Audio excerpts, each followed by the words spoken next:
Season 3, Episode 1 of the Restoration Club podcast.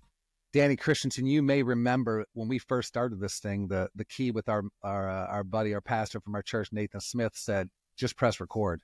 And little did we know we'd be here in 3 seasons later, kicking it off and making magic happen. So it's been really fun and engaging. So, what have you been up to, man? What's been going on over there? Yeah, to your point, I think we've now surpassed what some might say is the 90% threshold of people even making it to this mark. So I'll take that.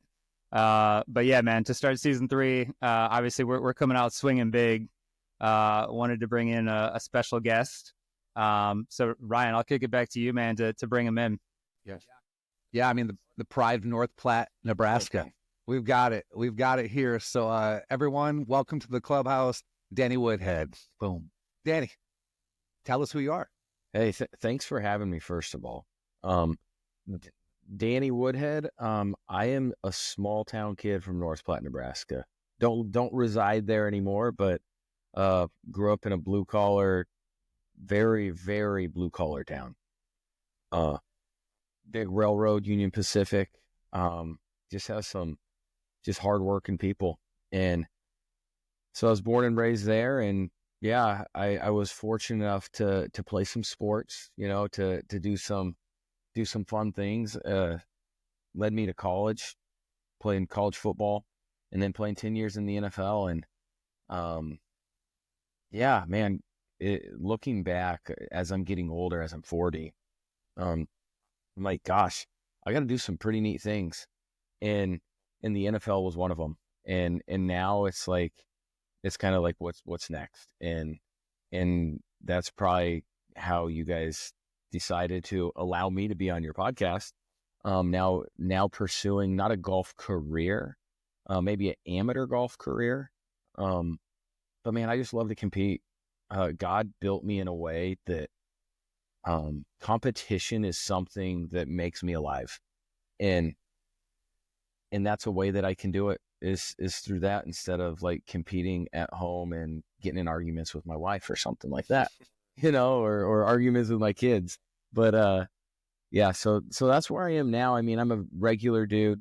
Yeah, fortunate enough to play in the NFL for the Jets, Patriots, Chargers, Ravens. But man, I'm at the end of the day, I'm a regular dude that was fortunate enough to get to do some really cool things that like I could only dream of. Danny, when I'm thinking about your journey, undrafted free agent, talking about going to the Jets, and that first year injured reserve, having to deal with that, which forces resiliency because you're like, what's going on? What's the thought process when injury happens, first of all? Well, it sucked.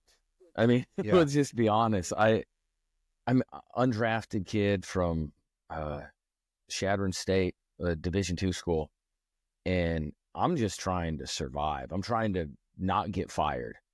And end up being very fortunate to have a great fall or a great spring camp. They're called OTAs.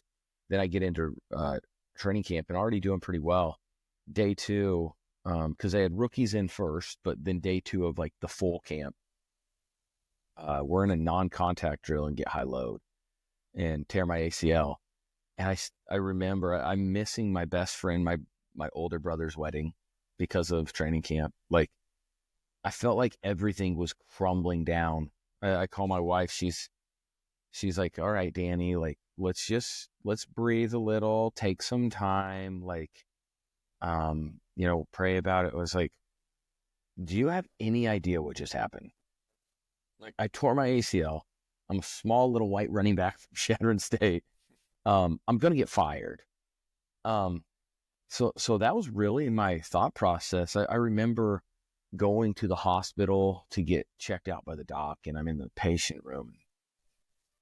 Guys, I thought my career was over. I was already pissed. We can say that. I know we're a Christian podcast, but I was pissed off. Yeah. And I was like, what are we doing? I missed my brother's wedding, like my best friend all my life. I played 2 years of college football with him, played 2 years of high school football, or 1 year high school football with him. And I'm like, all of this training camp and fall or in spring camp, like, I'm missing my brother's wedding because of this. And forever, Like, I'm not going to play anymore. And forever, this is just what I get to live with. And I had this conversation with the Lord and in the patient room or whatever. And I was like, I'm done. Like, kind of, and he goes, no, you're not. You're going to play again. And it would be great if I was, that dude that, like, just a great Christian dude that, like, yes, Lord, you're right, I am going to. But instead I was like, do you know anything about the NFL? Like, do you know what it's like being a general manager? And dumb question, because he gets it. Like, he actually, like, this world we're living in created it. So, like, he kind of has things figured out. And he goes, Danny, you do what you're supposed to, and I'll take care of the rest. And when he said that, I was like, oh, all right. Like, even if I don't have the faith right now to believe it, that, like, yes, I am going to be playing, my father told me that I need to take care of my job. And that was to work as hard as I could, be a good example. Even if I'm there for just the next 8 months of rehabbing my knee, and there's going to be people that look at me and how I train and how I rehab. And if that's all that's seen, that's okay. And I got to be okay with it. So that's kind of where I was. And really from that point on, I mean, I was just going to do my best to, rehab it. And fortunately enough, like, just like always, he's right. And next thing you know, I make the team next year. Yeah. It's fascinating because I'm currently reading through the Old Testament and just got done. Moses can't go in the promised land, but for that whole time of doing it, he kind of did the same thing. I can't do, I'm not ready for this. I'm not equipped for this. There's 1,000 excuses and 1,000 mistakes I feel like he consistently made. It's like, I can't do this, but there was one thing he kept doing, was kept going, right? Like, even when he said I couldn't, next thing you know, he would throw the rod down. Even if he sometimes wasn't supposed to, he would still keep leading people. And so he jumped into his lane and did it just like that. And it's cool to see it also play out in real life, that we hear that voice of God tell us to do something. And we push and we go and we keep moving, even when they say that it's potential not going to happen, or even in your own mind start telling that same story, right? The self-talk that can happen. But how did you, I mean, like you said, you prayed, you taught, is there mentally wise in that spiritual side? How'd you fight through that negative talk? I mean, I think at the end of the day, it's kind of just our flesh sometimes, right? And it's just like, we just want to be in control of our own lives.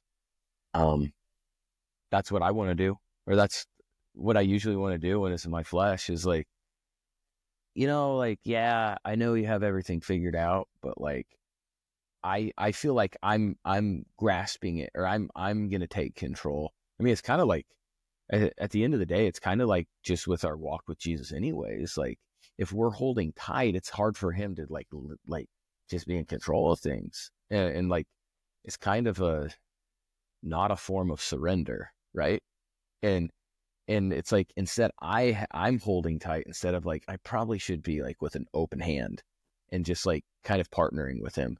But I mean, it's tough. Like, I would love to say that right away I was like, yeah, like, I was unbelievable. I went straight to God and things were perfect.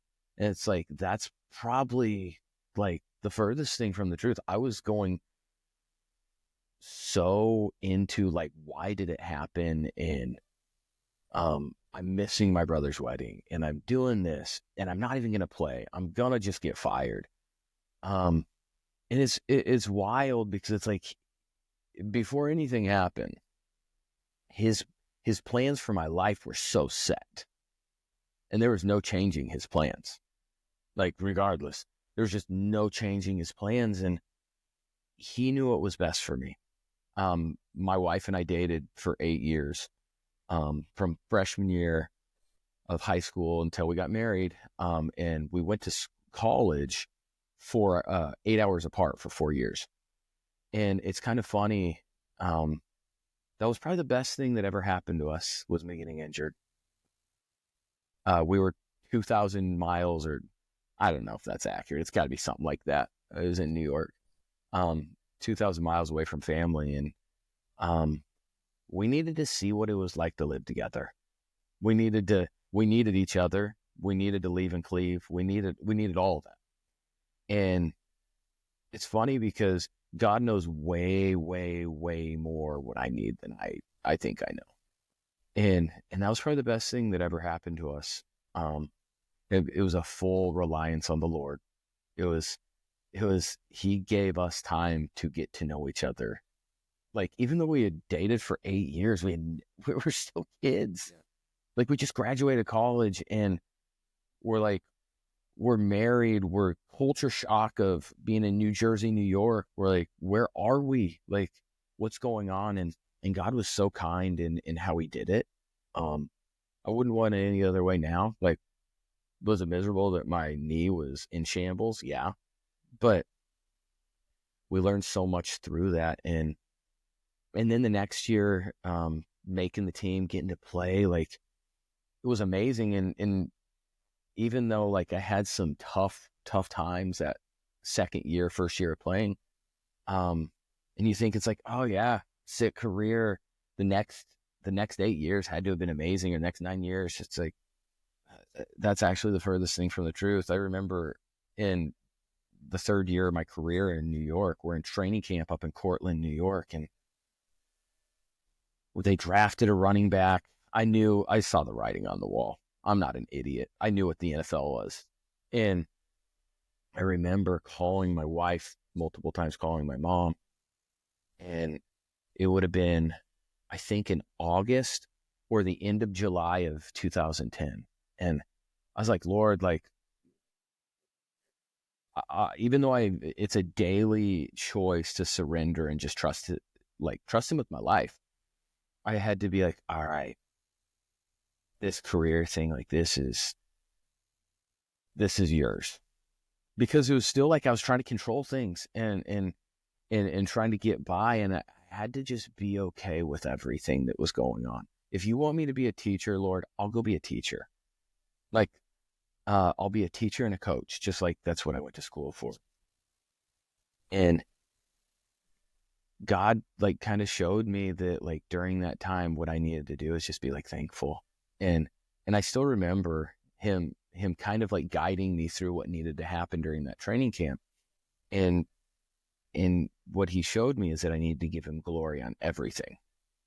And what I did is after every single play during that training camp, I gave him glory, even when I got blown up, even when I'd missed assignments, and it was, like, so hard. But I would go back and I'd be like, I remember getting blown up by this guy named Mike DeVito. He was like a 300-pounder. I'm doing punt protection, and I get blown up. And I go back to the huddle. I'm like, kind of smiling, kind of like, that's on film, Lord. But I was like, I give you glory for this. Yeah, that's good. Like, thanks for letting me do this. And it's funny because I make the team, and after that first week, I get fired. And just everything kind of feels like it's in shambles again. And God has a cooler plan. I get signed by the Patriots, and then it's like the floodgates open. Yeah. You end up at the promised land. That's I mean, that's kind of what happened. Yeah. And it was weird because I had no film, guys. Like, I didn't have, like, that's a big thing in the NFL. If you played, you want film out there. So then other coaches, I had barely any film. I had some special teams film, and, like, didn't really do anything on that. Like, made some tackles, but nothing great. Do you ever have any idea why then? Since there wasn't a ton of film, did they honestly happen to catch film from college? Did they go that route? Guys, I don't know. Yeah. Like, they said they saw preseason. It's like, I put nothing past Bill. But I get there, and it's like, and it's the Lord's timing, guys. Like, Kevin Falk gets hurt that Sunday. Yep. And I get an opportunity that week, and next thing you know, I'm playing after like 3 days of practice, and then I'm on 2 minute. I'm on, like, it was wild. I score my first touchdown. Like, things, like, start to explode. I'm like, what? We were in extended stay because we weren't going to rent an apartment. We're like, we're going to get fired in a week or two. Like, what are we doing? And And I remember sitting down and I was like kind of all over like NFL Live and Sports Center. Cause it's like, who's this guy? Right. And I looked at my wife, I go, in a very like, not like jokingly, like I looked at her, I said, what did God just do? And I was like, that was one time like where it felt like a miracle. Like it felt like a miraculous, like I believe in signs and wonders, and I believe in it all. And this was like a sign and a wonder in my life. And I look at her and go, what just happened? And the next week, we're on Monday Night Football. I score again. I have a big game. And I was just like, what? They should have never picked me up. Like, there was nothing that says, this guy's going to be a dude. Like, I mean, as far as film, like, I didn't have enough film to be like, yeah, this makes sense. But, like, God's plans are cool. And God knew that I was going to get an opportunity. And, I mean, now we have to partner with, like, we have to take advantage, like, we have to do our best. Like, let's not be like, oh, well, and then I just didn't work hard. No, like, with what we're given, I believe we're supposed to do our best and do our best work. And it's kind of weird, like, just kind of how it all happened. Like, isn't it funny? Like, there's a song, can't remember if it's called like "Wouldn't It Be Like You" by, I can't remember who it is. I don't know if it's Brian Katie Torwalt, but it's talking about like how we see how God sent a savior in Jesus. It's like, not everyone's like, oh yeah, you're going to send, like, I don't think everyone is like, the Messiah is going to be just a random baby boy. He's going to just come to earth like that. I don't know if everyone expected that. I don't know if everyone expected Jesus to be the way Jesus was. Like, they were probably some political, no, he's actually coming to serve. He's coming to love. He's coming to die, coming to be raised from the dead, to send to heaven, to send back the Holy Spirit so we can chill with the same power that like he was chilling with and the disciples were chilling with. It's the same thing. Like, his plans are so not my plans. Our pastor says, he said this, if I was God, I wouldn't God like God gods, you know? And it's like, it's so true because we're thinking of our plans. And it's like, it's so wild. Like, I would have never picked that way. Yeah. I would have actually said, hey, Lord, like, let's make me a first rounder. Let's make me start right away. Let's make me have a career where I don't have to worry about getting fired every week. Like, I don't have to worry about 5 o'clock on Tuesday to make sure I get paid that week. Like, that's not how I would do it, but I'll tell you what, like, it's way cooler when it's his plans because his stories are sick. Funny, it's like you said, it's signs and wonders. I mean, North Platte, Nebraska. Yeah. Danny, what are your measurements? Give me your college measurements. So I was 5'8". I think I was, at the beginning, I think I was 190 to 195 freshman year. I got up to, I think, 200 my senior year. And then Packed it on. It was, yeah. And then in my career, it was anywhere from 197 to 205. Because depending on the place, like, they're just like, hey, you got to be this much. Like, fine, you're writing the paychecks. I'll weigh that. So you're saying you size up well next to Derrick Henry is what you're saying? Yeah, I would say I'm a little bit bigger. Yes, a little bit bigger. But I love that. Yeah, no, it's crazy. Like, I mean, I could there's so many things in my life, like, even before that and after that, like, it's like, that is not how I would have planned it. But it's like, man, it's kind of cool that you did plan it like that. Hindsight's 20/20, right? Yeah. When you look back at those things, you can see the way, and if just even describing hometown and what the type of town it was and the way you were built because your parents' investment in you and what they poured into you, the easier route wouldn't have been for you, right? It wouldn't have.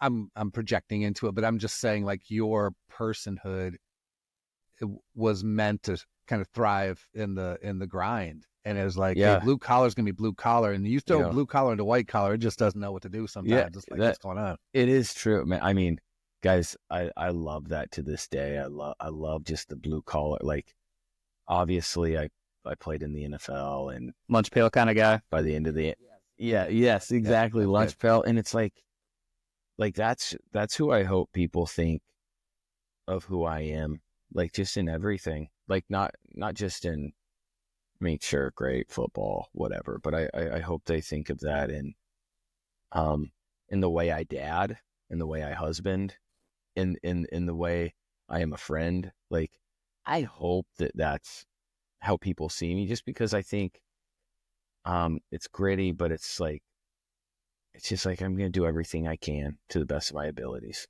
That's awesome. What are you doing? What do you do? I'm sorry, go ahead, Danny. I'm sorry. I was just going to say, to take a step back, I mean, one, you already hit on it. Welcome to the 40 Club. I know that was recent. We're on the other side. Yes. Hey, 40, hey, every year, like, I will say this, every year I get older, like, I'm like, this is totally not even probably what we're going to talk about. Every year, people are like, how you feel? I'm like, it's probably going to be the best year of my life. Yes. Like, I getting older. Yeah. I love it, guys. Like, I don't know. Someone's like, how's being 40? Is like, it's great. I wish I was 50, but like, it's good. And because, man, I love getting older. I really do. I love every extra year. Like, I'm not someone's like, I wish I was 27. Like, actually feel like you're acquiring 40. wisdom with the experience. Yes, 100%, man. No, so I appreciate the welcome. Yeah, I've got a decade on both of you boys, and I can tell you, I remember, like, truly, this is a true story. I remember my 40th birthday party, and it really felt like life started. Yeah. I feel like you have no idea what's going on in your teens. You know, you're really trying to figure out just being a human. Yeah. 20s, you think you understand, but you know nothing. 30s, you're starting to get a little bit. Yeah. And it's 40s where it's like, now it's action. Let's go. Well, let's get after it. And it's funny is, like, guys, I've never been this excited to be alive. Like, I'm being honest. I had a dream to play in the NFL, and I got to live that dream. That was sick, right? But, like, I love being alive right now. I love that God, when he created me and when he thought about me, he's like, Danny Woodhead can be alive in 2025. Like, he's built for 2025. Like, I think we can all say that, because some people in the last 5-6 years, whatever it is, they're like, oh man, we're living in these. No, let's actually, like, God trusted us with these years. Yeah. God trusted us with, like, being with some of this hectic world. Like, I don't know, man. Like, I've just never been more excited to, whether it be a dad, be a husband, what we're doing in ministry, my golf, like, just my business, like, all of the above. Like, I love it. I love life. To that end, I was going to say, we've actually had a former NFLer on the pod before, and I'm always curious to ask, like, what does it look like to live out representing your faith in the NFL, whether it's, you know, finding community, feeling like you're on an island, little of both, and, like, what does that look like when you transition, when you know, hopefully, you know, your identity is not in your career, it's in that relationship, and what does that look like as you transition out? I will say, for me, being in the NFL was, I mean, everyone hears horror stories of, like, just they're like, oh, like, NFL, NBA, whatever. It's like, it'd be so hard to be a Christian. It's like, I don't know. Like, it's probably hard to be a financial advisor too. Like, you know what I mean? It's just, yeah, we deal with fame and stuff like that, but it's like, I think it's just everyday life. And I think you just have to be intentional about what you do. You have to be intentional about spending time with Jesus, just being in his presence, seeking after that, because that's important. And then I think he's going to figure out the rest of your day. But I think also just being intentional and standing on what, what your values are, and that's him. Like, just not being moved by certain things. People respect you for it, whether you're in the NFL, whether you're in the banking world, whether you're in construction, whatever it is. And it's like, I did my best to just be like, now, was I perfect? No. But people knew that I loved the Lord to an extent. I don't know if everyone knew. And that's okay. And they don't need to know. And if they didn't know fully everything, because if they didn't know me well enough, they knew something was a little different. And so, like, being in the NFL wasn't as hard, like, it wasn't harder than normal life, because normal life's hard enough as it is, right? I would say retiring, that was an interesting time. I wanted to be done. I actually asked the Lord to tell me when to retire. And then before I retired, I didn't want to play anymore, but I still was under contract. And I said, Lord, please get me fired. Or give me the desire to play again. And it got to like right before free agency, and the Lord, I remember talking to my wife, I go, I think I can do it. If the Lord wants me to play, I'll play. And about a week later, they try to renegotiate, and I get myself fired because I won't take it. And then my flesh gets in. I'm like so mad at the Ravens. It's like, who can I go play for that plays the Ravens next year? Yeah. So I went through that in about 30, might have been 36 to 48 hours after. I still remember to this day, I'm in our master bedroom. My wife's putting our second down, our son. And I'm just like thinking like, because we're waiting on Atlanta was going to offer us a contract, and then maybe some other team. But really Atlanta. And I'm like, why aren't they doing it? And God goes, you asked me to get fired. And I was like, oh. He goes, I answered you. And so right then and there, I walk into my wife. I said, I'm retiring. That night, I call my agent. He says, maybe you sleep on. I go, no, God told me. I put out a message on Instagram and I retired. So I wanted to retire. And the Lord allowed me to go on my own terms. And the next 3 to 6 months is something I probably would have never had an idea. Like, I couldn't have prepared for it. It was one of the hardest times, I would say, of my life. And the thing that's weird is I wanted it. Like the next day I was looking up the Nebraska golf amateur tournament. It's like, I'm ready. Like, let's get done. But it was just, my identity wasn't in it, but my hours of my day, that's what I did. So like, I wasn't defined by it, but it was still a huge part of my life, and everything was planned. Even in the off season, like, I got to get ready for this. I got to get ready for this. I got to make sure I'm ready for camp. There's just so much that went into it. And I went through a lot of anxiety and like panic attacks and borderline depression. It was some of the hardest times in my life. And I actually remember I was in Baltimore, Maryland, actually Reisterstown, Maryland. And I'm in our like little sitting room where I would kind of spend time with the Lord. And I remember multiple days, like almost like in a ball because I was so anxious. And I came to the point, I was like, Lord, like, this sucks. Like, I hate everything about it. But I was like, but if I get to see your face someday, I can deal with this. I was like, I hate it. I just want to let you know I hate this. But if this is, and I don't think it's always like this, if this is the thorn in my side, I'm good. Like, because I can see you someday.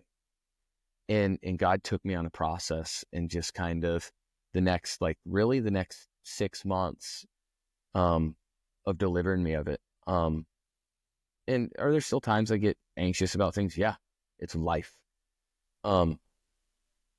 but man, like God was pretty cool with how he did that. God's been pretty cool in some other ways. Like, he's a kind father is probably the easiest or the best description. He's very gracious. He's kind. He's gentle. He can be like, I mean, obviously he's strong, but like, man, God walked me through that time, and that was difficult. But because you're asking how hard was it to retire, it was difficult at first, even though I wanted it. And then I feel like as we've went on more and more, I've seen, and I've been able to see what my life looks like more. But also like just the love for what I'm doing. Like I really enjoy what I'm doing. It's a solid segue. Danny, what are you doing these days, man? Yeah. It's been a couple years since the Yes. retirement, and Yes. you mentioned the fact of as soon as you retire, you're like, let's get after this amateur golf. Yeah. First question, and peel it back. Did you grow up golfing? I grew up golfing a little bit from like 8 to 12, maybe. Yeah. 8 to, Yeah. or maybe a little bit longer than that. But once I was high school, didn't really play much. And it was more so just, it was spending time with my dad and my brothers. It was like cheating time for my dad to spend hours with us. And we all love to compete. So it was like it was a great time to just compete, have fun, do something together. And so I did that. And then I picked it up a little bit more again, senior year of college. And then throughout the league, I'd play some, but like you can't play during the season. So in the off seasons, if you can find some time, you would. Yeah. Once I was in San Diego is when I got a little bit more into it. And I was like, I told my wife, I'm in year 8 or 9 or something. I said, babe, when I retire, I'm going to try just to get really good at golf. And she goes, okay. Like, Ryan and I are whatever. still saying that. Like, Yeah, I keep telling her. Yes. Like, it's going to happen, I promise. so I, like that, I always knew that I had to rebuild my swing. My swing was the trashiest swing in the world. Like I couldn't, not that I have a great swing, but like it was bad. And so like I had to rebuild it, worked with a guy out of San Diego, Rick Johnson, a good buddy of mine, and he's still teaching out there. He's amazing, dude. We rebuilt my swing and it was a process. Like I could go out and shoot in the 70s every once in a while or whatever. I was probably like a 5-ish, 5 to 6-ish is my guess. And then I retired and I made it a point. I was like, I'm going to get good. Like, and I'm going to do whatever it takes. I put everything that I put into football into golf is really what happened. And I just wanted to keep getting better. It's like, all right, I want to get to scratch. And then people are like, oh yeah, but it's going to be hard to hold the scratch. And I'm like, Competition. okay. and I was like, well, I want to get in the pluses. Yeah. They're like, oh, if you can get in that's kind of like, that's only for some people. Like, and it was funny because it's like, now I can, in my own mind, I can create like narratives. Like, like I really can. Like, You don't need the external motivation. If someone, yeah, exactly. Like if someone says something, they might have been kind at the time, and I turn it into like the biggest slight ever, just because that's how my career was. Yeah. And so like I took it as a challenge. Like people were like when they said you couldn't get to the pluses or you couldn't stay there, or well I'm a +1. Why can't I be a +4 or a +3? And they're like, that's not possible. Like basically, they wouldn't say that's not possible. But so like I've had all this stuff, and I find things that motivate me. Obviously because I want to be better, but then people will say stuff, and I don't even think they know they say stuff. Now I have some friends that they know that I will use anything and everything. And it's usually a okay. If you say it, I'll be like, all right. And then I just kind of put in my little piggy bank and remember it. What are you at now? Plus three? I'm only like a plus. I had a bad end of the year, so I'm like plus 2.5. Can I pause you for a second? Because you just said I'm only at, Oh, and I just want to let you know when you're talking to people that aren't you, Danny, you're annoying, is what you are. No, it's just funny because I'm in a kind of a it's called the Twilight Golf Club here in Charlotte. And Yeah. it's like not virtual, but like we're spread around between Winston-Salem, North Carolina, Charlotte. And there's a match play tournament that started, and I made it to the Sweet 16. Now, nice. Danny, I'm a plus 16. It's not. I'm sorry. Other side, I'm a 16. other not side. plus 16. 16. Sorry. I I'm a knew what you 16. meant. Sorry. I'm Yeah. a 16. I'm going against the number 1 seed. I'm a 16 seed going to the number 1 seed on Friday. He's a plus 2-3. So we'll see. Well, Why it's not beat him? 2.3. Why not? It's a. I get one a hole. I'm good. We're gonna make this happen. Bro, why not you? I'm just saying. I don't care if he was a plus 11. Well, You know, He's rolling care up in the about a plus t-shirt. This five. is Danny Woodhead told me, why not me? I I'm gonna make this an audio clip. It's gonna spin around in my head, and I'm gonna keep it running. I'll change the narrative. 100%. I love it. I love that. like. Yeah. I mean, why not? Well, it's good, right? Like that. Well, that's a huge, and I'm glad you said that because what happens in golf in general, right? People can beat themselves over one shot. They go to the right side, they miss their spot. They're like, oh, what am I gonna do now? Well, you're gonna make the next shot. I was playing this morning. A buddy had a really great drive, but he ended up in front of a bunker, and the tight window to get onto the green, and to get right by the flag. And I'm like, come on, man. And just gave him a little bit. And next thing you know, soft mitts right there by it. And I'm like, that's what I'm talking about. And there's nothing better than that. Oh, yeah. Well, the thing is, too, I just kind of like my career. Not it doesn't mean I'm anything great, but I think anyone can use this. Is kind of like when people would talk about me, about my handicap, like getting the pluses, or there's someone that said, I've used this before. I think I maybe even said this in an interview. Someone, when I first came back, the Nebraska Golf Association liked it that I was playing, right? Because it's like, oh, 10-year NFL vet, yada, yada, yada. People are like, yeah, I know people were like, oh, he's only getting that because he's... And I was like, okay. And there was something that got out publicly. And I think that's like, if you, more than anything, if you listen to what people say, you're never going to get your goals of anything, right? Because there's always going to be, there's always going to be people hating because they just they want you to be as miserable as they may be. Or you know what I'm saying? And that might have came across strong, but that's probably what it is. And the way I look at it is, if I would have listened to all the naysayers in football, I would have never played. I just never would have. I would have quit so long ago. And it's the same thing with golf. Like, I know people thought I was an idiot probably for trying to qualify for the U.S. Open. And that first year, and that was also after the people said that stuff, I qualified for the sectionals. Now, I didn't end up making it to the U.S. Open.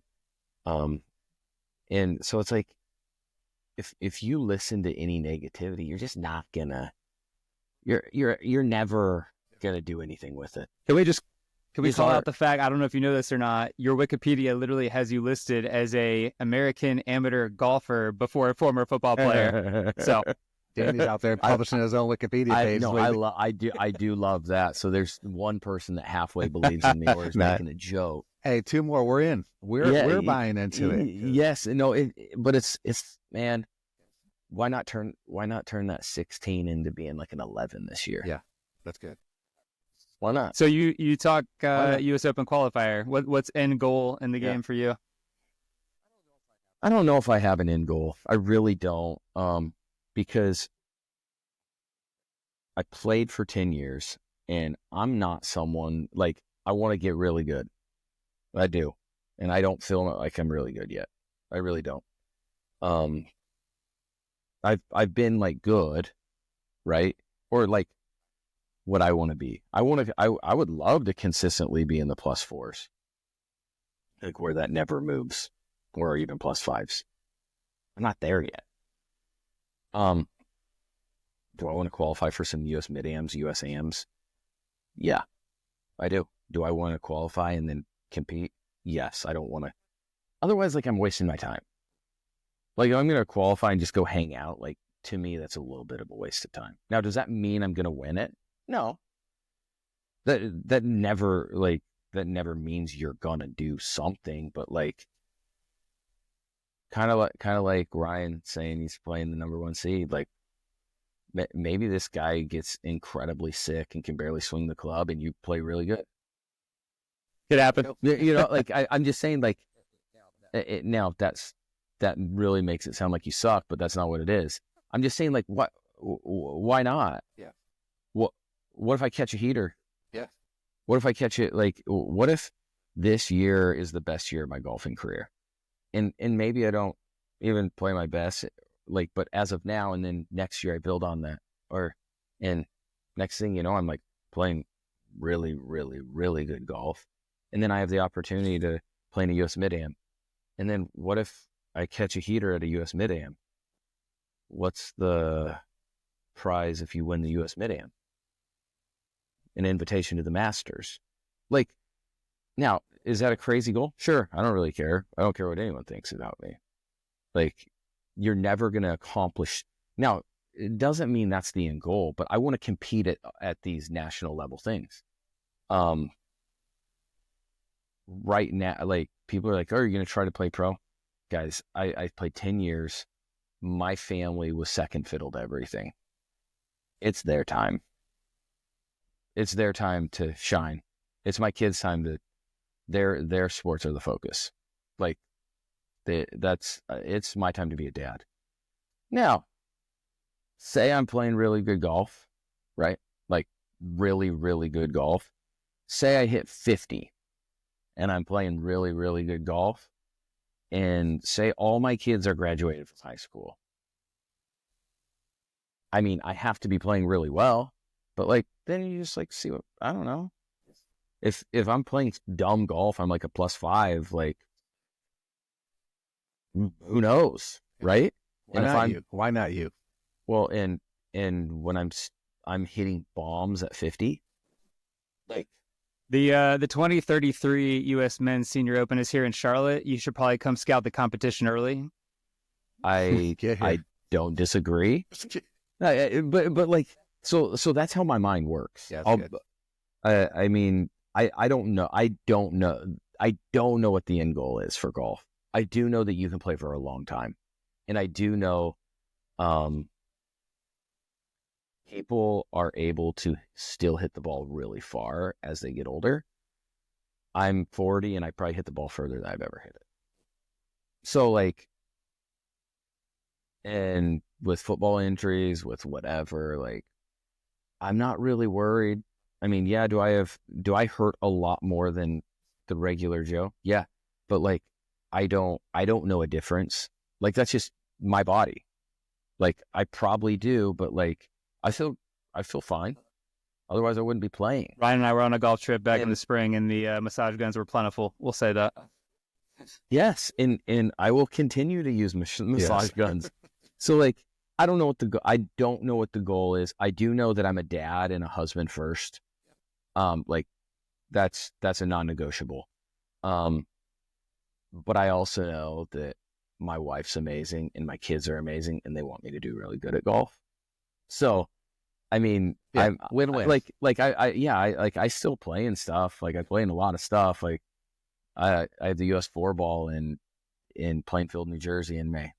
Like, guys, I'm gearing up for that right now because, like, I need to. We don't have a lot of, like, golf's just starting to get back right now for us. Yeah. So I have a couple months to get sharp, and so that's kind of where my mind's at, and then that goes into my season, which will be till October-ish, and I'm just gonna I want to have the best season that I've ever had.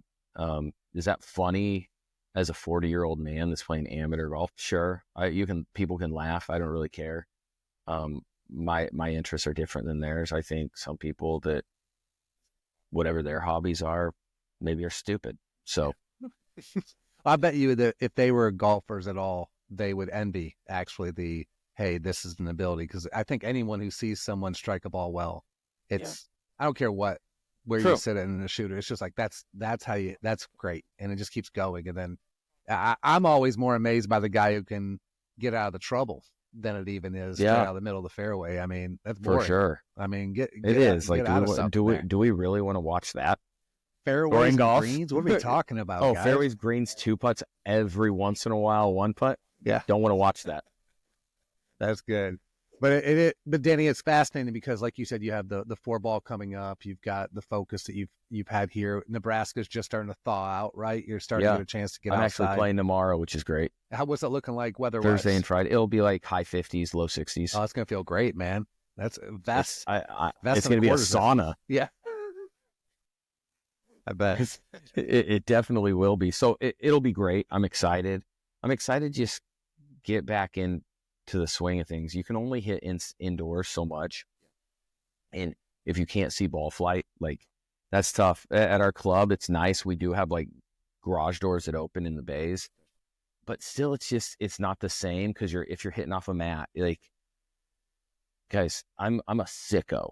Like, I went out and hit balls into a newly like being built development because I just needed to hit off of grass. I just hit some balls in the field because I was like, I have to feel what it feels like because it's so different. Mats are so like, they're so deceiving. Yeah, that's the way. And like, you can be swinging it terrible and still hit the ball good, or if you're kind of a steeper guy, like, it's hard on mats, and next thing you know, you're gonna have golfer's elbow, or like, so just in a lot of shorter irons, I'm gonna be much steeper than I am, some of the longer irons. So I don't know, man. Like, I'm excited for this year. I can't wait. Doesn't mean it's gonna be the best of my life, no, but why can't it be? And what's your favorite hole at your home club there?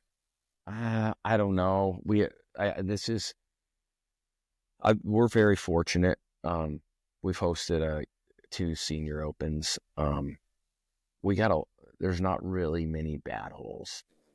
Number 11 is a really, really, really cool short par 3 that sucked.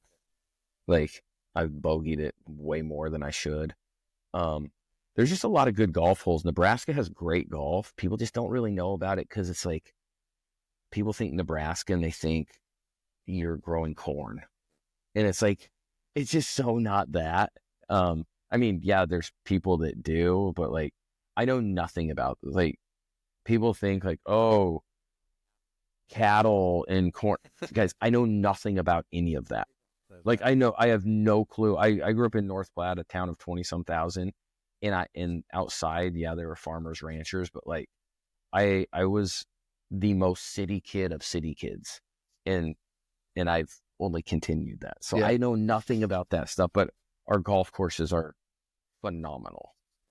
Danny, you talked to being able to play the game for a long time. I know we haven't, as I said, fully indoctrinated you into the Restoration Club yet. Hopefully we'll get there. Yeah. Just curious, your mindset, aside from, trying to bury someone 9 up, like, what is your mentality of, using the game to build relationship, and how you kind of see it in the golf ecosystem with being able to see so many touch points that you have, whether it's tournament or playing casual or with your buddy down the street? Yeah, what's funny is when I retired that first year, and I was playing golf like 4 or 5 times a week, and I still play a lot of golf, but like during the week, my wife, when we were going through the retirement thing, she's just like, hey, like, you need to get out of the house. And I was like, is this a test? Like, what are we doing? Like, what are we doing? She goes, yeah, you need to play golf during the week. And I was like, say less. So I'm asking if this is, say less, but like, is this a test? But we found out that was a rhythm that I needed. And it's funny because I'm playing 4 or 5 times a week. I'm back in where family is, and I have 2 brothers. One's a surgeon, the other's in medical sales. And I got to a point of almost feeling guilty. I was like, they have to be work, even though like I did 10 years of like brutal types of work. I got to the point of almost being like, almost feeling bad. And I remember having to take it to God. And I was like, Lord, like, is this like, am I supposed to like feel bad that I get to do this? Cause it's like something I love. And I still, and I'll always remember this. And I felt like the Lord told me, he goes, no, that's your mission field. And I was like, okay, like, that's where you can just like bring a little bit of light. And ever since then, I haven't ever felt bad about playing golf again, like at all, because God told me that like that's kind of like my mission field. Now, has it changed? And yes, we're in ministry, my wife and I, and stuff like that. Yes, that's changed, but like that's still one of my ways for ministry. And some people think like, what does that look? I'll tell you what it looks like. Just going out and like enjoying yourself with your friends. Like, I mean, you can enjoy yourself and not be a tool bag, you know? And like, and just like, we're supposed to just spread the love of Jesus. We're supposed to be the hands and feet of Jesus. Sometimes that's just being a good friend to someone. Sometimes that's playing a game and needling each other and just, but doing it in a way that like at the end you're still friends and you still love each other. And so I don't feel guilty anymore. I feel like that God allowed me to play football for 10 years so I can play more of it. And I have a lot of friends that I'll have forever playing golf. It's awesome. Whether it's like you said, somebody you play with, you spend a solid 3.5 hours together, and it's like, hey, this is just really good conversation. Whether it's focus on whatever's happening in the world or life for each other, being nice to the guys in the cart barn, like that stuff goes a long way, right? Like those types of things matter. Yeah, like I like the people that like, or we have a caddy program too, which is amazing. Like we have, or if it's just the people that are taking our bags or whatever it may be. And it's obviously even like the people that work in the golf shop or the pros or whatever, like I love just yakking it up with the pros. They're some of my closest friends out there. Like they're just awesome dudes. And kind of like it would have been my last year in San Diego. It's kind of going all over the place, but I tore my ACL again, my other ACL. And I remember driving to get surgery, and I'm going into free agency as a 31-year-old running back. Not a great sitch. And I felt like the Lord, I started crying. There's a song, I think it was by Bethel. It's called Faithful to the End. And I start crying because I felt like the Lord showed me like that he trusted me with the situation, which is kind of twisted, like trusted me with a torn ACL. But I knew the way I was going to act in like, almost like a funeral home of a training room is a way that I could impact people. And maybe I could impact, people that don't know Jesus too, that are in my family. And I was like, you know what? That would be worth it. That'd be worth the torn ACL. Man. Like that would be worth it. And I think just wherever my hands and feet are, like I remember Stevie Johnson, a good buddy of mine, he comes up, he goes, I'm in rehab and life sucks, right? And at the time I'm like riding a bike and I'm just making jokes, whatever. He comes up to me, he goes, Woody, he goes, why are you always so happy? And I go, Stevie, I'm not. I go, but I do know God has good plans for me. And Like, if I can do that, the whole reason I'm going back to this is like, if I can do that and just kind of be a light, even when like life isn't going great. Now, I'm not going to fake it. Like, I'm going to be honest. I'm going to be transparent. I'm going to be vulnerable because I think that's what we're supposed to do. But if I can somehow, my life looks a little bit like Jesus, or at least following the ways of Jesus, like, I think that's what we're called to do. And whether it's a really suck situation or a really awesome situation where you get to play golf at a private club, or whether it's a golf tournament that you get to play in, whatever, it's like, I hope, obviously, just like he trusts you guys with your lives, I hope, like, God trusts me with where he's put me. And I take that, I take it serious, but it's like, it also kind of empowers me a little bit. Like the Holy Spirit, like, will empower me and help me act that out, because it's like, no, like, he trusts me at this. He trusts me with raising 4 children. He trusts me with my wife, my 4 children, with the ministry that we're involved in. Like, God trusts me with it. So like, I'm going to try to act out in the best way he's prepared me to. I love that perspective in the training room. I feel like we never get more amped up than hearing guys on golf trips we're on. You know, it's not the birdie they hit on 15. It was stopping in the cart on the tee box and asking each other a question about how life's really going, and feeling like that was more impactful than the round they had. Right. I mean, even think about like, hey, like, we all know most of our friends that we play golf with. How are your kids doing? Like, how's work going? Sometimes people just need a not vent, but if something's not going great, they just need to tell someone. Like, there's nothing better than when I've been dealing with something than spewing it out. Like something, whether it's anxiety, whether it's but just whatever, because that dark thing that you're struggling with, you get that in the light, it's not dark anymore. It just isn't.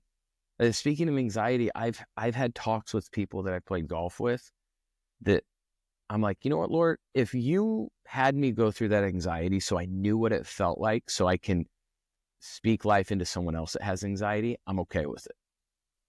And it's cool because the Lord has given me multiple people that have dealt with anxiety, panic attacks, all the above. And they're like, what did you do? I was like, honestly, guys, I did nothing. Like, I just had to trust God, and I surrendered, and I basically handed him like the keys to my anxiety. And it's like, like, you're going to have to drive this car because I have no idea what's going on.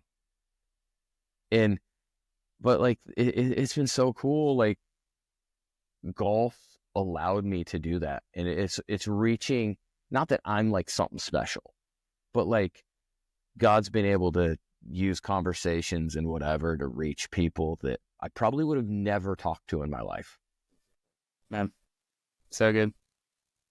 It's always funny how he uses what you assume to be wilderness in your own personal struggle to pull it full circle and use it as the ministry opportunity to speak life into other people. Isn't it the truth? Like, and it's funny because when life sucks, or like things are bad, or I have something going on, anxiety, or my back was hurting, or I can get so caught up in that instead of almost like, God, what's going on? Like, it's kind of, we have a young adult group, and last night we were in Ephesians 6, and we're talking about the putting on the full armor of God, because like, we're not just dealing with normal humans, we're dealing with like spiritual forces. And it's just like, it's crazy because the enemy is trying to be at work, and it's like, we got to be armored up. Like, we got to be armored up. But when you do have those times too, it's like, all right, God uses everything for good. Like, even when the enemy tries to do something stupid and moronic, God uses it for good. And it's like, so sometimes it's like, all right, Lord, is there something like you're doing? Like, yeah, or like, is there going to be an opportunity for me to use this situation for your good? And I would say about 100 times out of 100 it is. Like, it's just the truth. Yeah, and people get confused sometimes that they think the good is just a good outcome for them, but the truth is, right, like, the good is that God is honored and praised in the moment for what it is, and it's just sometimes it's just a missed opportunity for people that they don't get a chance to do that, because they could take full opportunity to honor the Lord and praise the Lord for what He has done through this situation. And it's something I think that I constantly look at and try to make sure, like, no matter what's going on, this is going to turn some way that we're going to turn it into into something offering awesome. worship back. Yes, because the thing is, it's not always that everything's going to be perfect in that situation. Like, because I think sometimes we think that, and it's like, there's also like suffering too. Like, I mean, like, we get to suffer just like Jesus suffered. Nah, not quite just like it, but I'm saying, like, there is suffering, but He always turns it, and He always makes good out of something negative. Like, He always does. Now, is it my plan always? No, so I would have been a first rounder, right?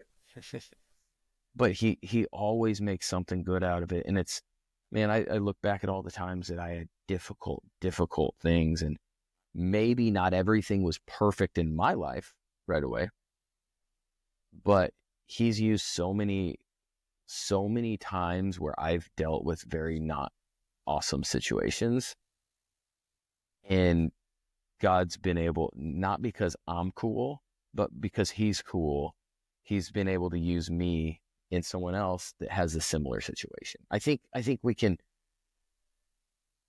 everyone has those things, and it's just like, it's hard to recognize those when you're going through it, but you end up seeing it after. It's like, I get it. And it's like, maybe that's why, or the enemy tried to do something, and like, you were like, nah, we're going to make something cool out of this. And He does. Man, so good. Yeah, I was going to say, before we transition you to our static question that we make sure we ask everybody, I got to ask it just to ask it. Top 3 courses you've played, top 3 you haven't yet. I would say top 3 would probably be Pine Valley, probably Bayonne Golf Club's up there. Bayonne Golf Club's so freaking good. So I would say Pine Valley, that, and I'd probably say Prairie Dunes. Prairie Dunes is money also. I've heard good things. Yeah, I would love to play. I have so many I'd love to play. I'd love to play Augusta. Like, let's just be real. I'd love to play Augusta. I'd love to play any of the Bandons. I would love to play any of the Bandons. And then there's so many, like, in the Northeast that, like, I'd love to play Marion. I'd love to play Philly Cricket. I'd love to, like, so there's Augusta, obviously, Bandon, and then there's like a bunch at number 3. For sure. Awesome. For sure. Awesome. Well, yeah, man, with that, we love to ask everybody, what's your favorite memory on a golf course not involving a golf club? My favorite memory, this is no doubt, I would probably say the times that we would go out and just look for balls. I don't know how many people would do that, like with their dad or grandpa. I mean, when no one's playing or whatever, you just go look for balls. Those were those times. I mean, because we didn't have a bunch of golf balls. We didn't have money. So it was like, you go out there, you're like, you feel like you're winning.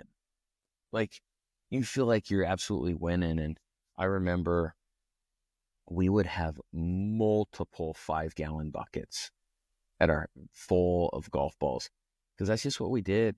And those are times with my dad. I mean, there'd even be times while we were playing that we'd just go off and look. And it's like those times were in any time you could get like a McFly Revolution or a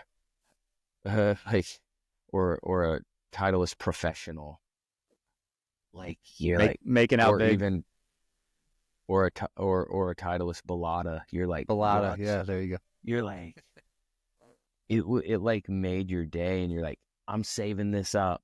Like I love the MaxFly Revolutions, guys. They were sick, either with the blue dot or the red dot, and I mean, those are times, and I'll also remember, like, we did have golf clubs, but my dad, I'm just going to say it because why not? We would go out and play at like 4 or 5 o'clock at night. Me, my dad, and my brother would play the front 9. My mom, my little brother, and little sister would come out for the back 9. We'd have sandwiches made. We had one cart. Me and my brother would walk. We'd be eating a sandwich, and we'd be trying to, break 90, like those, and it was almost dark, and the mosquitoes kind of would get out. Like, man, golf's like the best. Yeah. Like it really is. I love the full family affair. That's awesome. Yeah. The memories that I have with my dad and brothers, like that, like there's other things too, like that me and my brother would do, my little brother, because we didn't play much golf when I was younger with him, but once I was in college, I was back and I'd play with him every day. We'd work out, we'd paint with my dad because we painted houses. My dad was a P. Like golf, just like, it just makes family closer. It just makes people closer. Because if you don't love it, you have a problem. So you should love it. And it's just like, we're all suffering together out there. Very true.